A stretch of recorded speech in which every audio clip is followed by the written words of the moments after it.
Assalamualaikum warahmatullahi wabarakatuh. Bismillah, alhamdulillah, wassalatu wassalamu ala rasulillah, la hawla wa la quwata illa billah, amma ba'd. Yang kami hormati Ibu dosen pengampu mata kuliah pengembangan kurikulum, Ibu Halimatus Sa'diyah, beserta teman-temanku semuanya yang kami banggakan.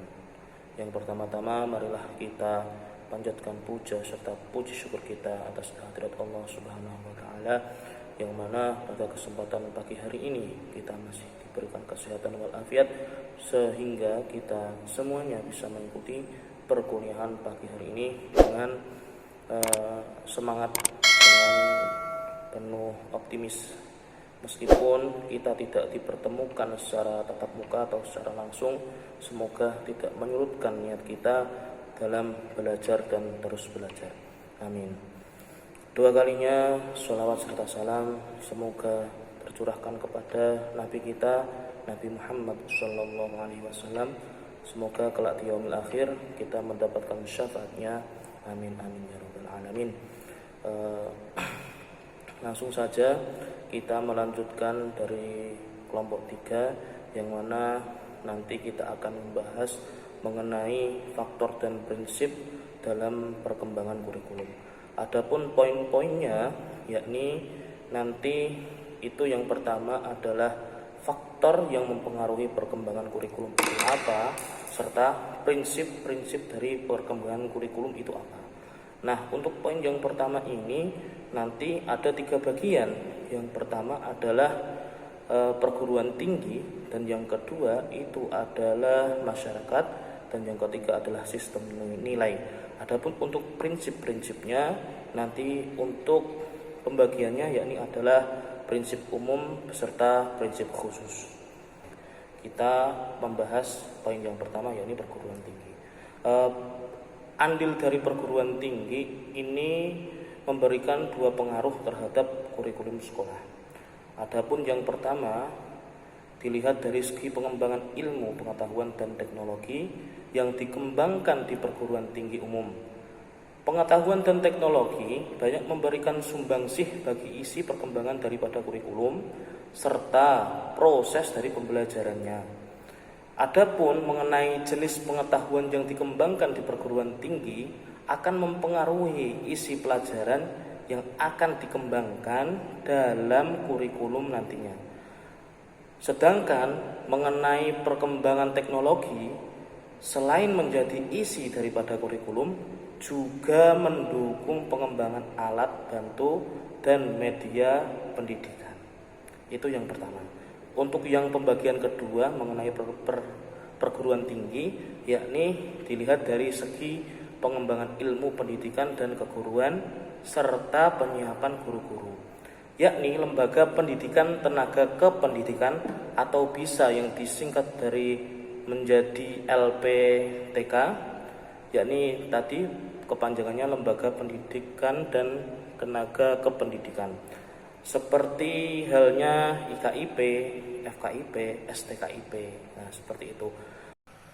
Mengenai pokok pembahasan yang kedua yakni tentang masyarakat. Sekolah merupakan bagian daripada masyarakat yang diantaranya bertugas mempersiapkan anak didik untuk dapat hidup secara mandiri, bermartabat di masyarakat. Nantinya dalam kehadiran sekolah sangat dipengaruhi oleh lingkungan masyarakat di tempat sekolah tersebut berada. Oleh karena itu, isi daripada kurikulum hendaknya mencerminkan kondisi masyarakatnya, penggunaannya, serta upaya memenuhi kebutuhan dan tuntutan mereka. Itu mengenai poin daripada masyarakat. Lanjut poin yang ketiga yakni sistem nilai. Dalam penerapan kehidupan bermasyarakat terhadap sistem nilai, baik nilai moral, keagamaan, sosial, budaya maupun nilai politis, hadirnya sekolah sebagai wadah lembaga masyarakat juga bertanggung jawab dalam pemeliharaan dan pewarisan nilai-nilai positif yang tumbuh di masyarakat nantinya. Oleh karena itu, sistem daripada nilai-nilai yang akan dipelihara, dikembangkan, diteruskan, nantinya harus terintegrasikan dalam kurikulum. ada beberapa hal yang perlu diperhatikan dalam mengakomodasi berbagai nilai yang tumbuh di masyarakat dalam kurikulum sekolah.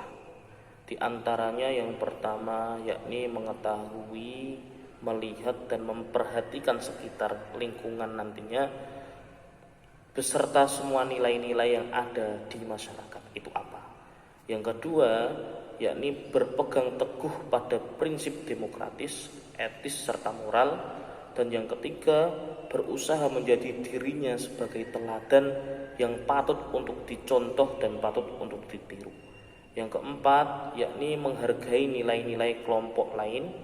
Dan yang kelima, yakni memahami dan menerima keragaman budaya yang ada di lingkungan tersebut. Oke, mungkin hanya itu.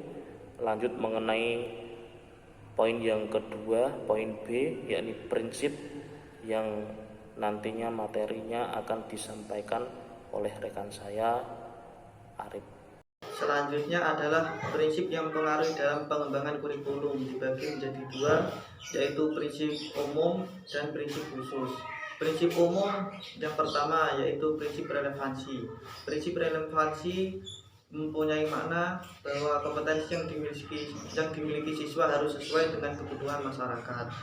Yang kedua adalah prinsip fleksibel yang mempunyai makna bahwa setiap kurikulum harus bersifat fleksibel, lentur, tidak kaku. Yang ketiga adalah prinsip kontinuitas, mengandung makna bahwa adanya proses pengembangan komponen-komponen kurikulum secara berkesinambungan.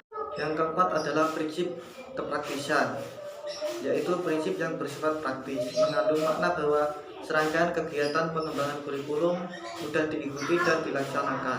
Yang kelima adalah prinsip efektivitas, mengandung makna bahwa prinsip yang dilaksanakan harus mampu menghasilkan dan menyiapkan lulusan yang memenuhi kebutuhan masyarakat dan penggunaannya.